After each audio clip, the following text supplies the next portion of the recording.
Naruto 618 viewer comments, part 2.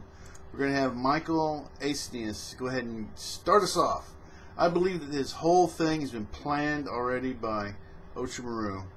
Yeah, it really does seem that way, actually. I wouldn't be surprised if there's something that pops out, some huge thing or something that pops out at the end, but yeah, he does seem to be the main villain of the whole series. And as a matter of fact, I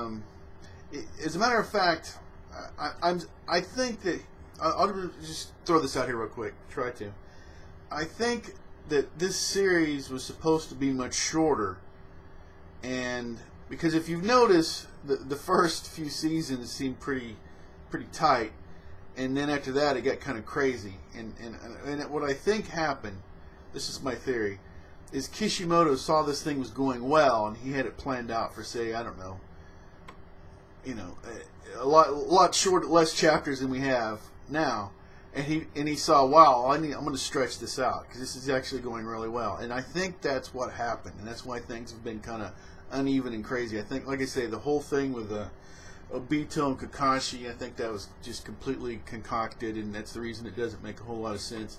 But I think now we're actually getting past his filler that's in between that, and that's another reason, people have already mentioned this, that a lot of this, what we're talking about, is actually kind of things that happen around the Chunin exams with Orochimaru. So there's the whole thing. I mean, we've already seen the Kages, right? Remember, he did the same thing to try to kill the third Hokage and that whole. So anyway, that's kind of why we're here. You see how everything fits kind of back there, and a lot of the stuff in the middle that's happened, it doesn't. So it just seems like it seems like you stretched it out. I've heard of other series and episodes, not necessarily anime, but other things where that they had to be stretched out over a period of time, and it created a lot of problems. But anyway, it's my own theory. That's what I think happened. Also, Michael Aesnius. There was a scene between Kabuto and Orochimaru before where Orochimaru was suffering already from losing his arms from the Death Reaper. Then Kabuto asked Orochimaru to transfer his soul to him instead of waiting for Sasuke. And if I remember correctly, Orochimaru said that, "No, Kabuto, I still need you." And then Kabuto was disappointed on that reply. Yeah, he's like a brainwashed zealot, but he was sorcery, had this mind thing on him, right? And evidently, so his mind has already been fried. So, but anyway, I don't even know. And right now, right, Kabuto's sitting there after the so I don't know. Maybe he'll get his head more on straight. But then again, I don't think that anybody that's had anything to do with Orochimaru didn't walk away with it with some serious problems. So anyway, I really do appreciate the comments. And Christian Malin Busy. Nice details. I like your review. Appreciate it, man. I like the positives. Really do appreciate it. And let's see. Yondam approved. I know that Naruto is Kishi's fiction. That's why I allow for the amazing fact that dead people can be brought back in Naruto. However, a small part of me was always searching for the finality and permanence that was missing. And luckily I found that with the art of sealing. Orochimaru was sealed by Itachi's Sasunu, and the 4 Kages were sealed by the effing god of death. To me, those things represented actual death in the world of Naruto. Turns out, the one thing I thought I knew was wrong. It was BS. Now you're speaking. Your comments are speaking for a lot of people. And even, you know what, I'm going to tell you what, even me, as much as I'm okay with everything that's going on now, it's not the logical part of me that's really enjoyed a lot of the things that happened in the arc. I just wanted to, just fan service type of thing. I wanted to see these characters again, and I haven't been real skeptical or critical on the way that they've been brought back. I freely admit this.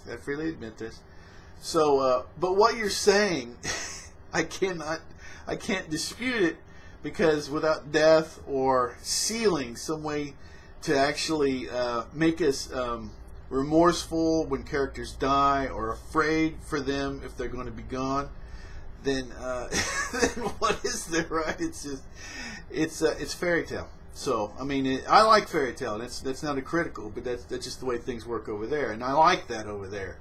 But yeah, what you're saying is correct, and but I agree with you. It's just I'm not upset about it. I don't know if that makes sense. I didn't, but then again, I wasn't invested in it, so I guess I've just become a shallow fan on that level. I'm okay with it. I'm okay with that part too. So yeah. Anyway, great comment. Like I say, you really summed up some important stuff there. Yeah.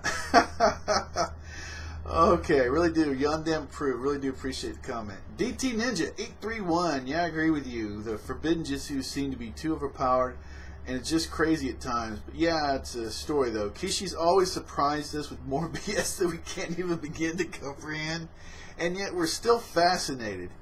He is a crazy genius. Yes, he is. He keeps us reading and anticipating his craziness. That is absolutely a fact. Yes, indeed. Appreciate the comment as always. Hobophobic 47.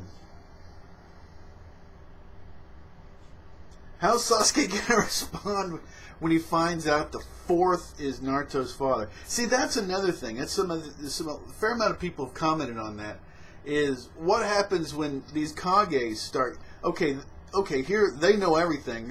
What happens when they start asking stuff, right? Because we've already seen that these Itos have questions. So what happens when they start asking questions and finding out stuff and some and I will try, well, yeah. So it's going to be interesting. I'm not trying not to spoil too much, but like I say, I've already read the comments and there's some really good ones in there. But there's a lot that they could ask and get surprised at finding out quite a bit. Really do appreciate the comment. And let's see. And let's see, DT Ninja 831. The Return of Ocharu and the Four Hokage. Such an awesome chapter.